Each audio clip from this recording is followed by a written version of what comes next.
الخوت هاد السيد ما بغاش يسالي وما بغاش يخلي الارقام القياسيه ترتاح.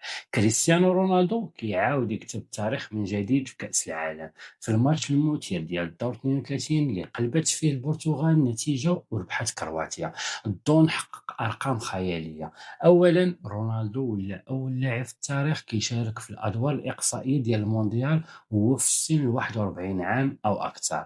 ثانيا واخيرا كسر النحس وسجل اول هدف ليه في مسيرته في الادوار الاقصائيه ديال كاس العالم، وهذا الشيء جا من بعد 31 تسديده في هذه المرحله. هذا الهدف هو الثالث ديالو في هذه النسخه الحاليه ديال 2026.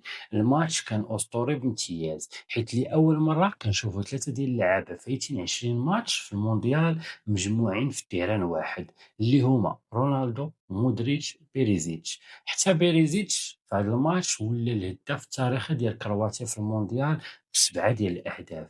الشيء اللي كديرو هاد الأساطير خصوصا رونالدو في هاد السن كيتعتبر إعجاز كروي حقيقي. دابا بغيتكم تقولوا لي الخوت في التعليقات، واش كتشوفوا بلي رونالدو بهاد الأرقام حسم النقاش ديال أحسن لاعب في التاريخ؟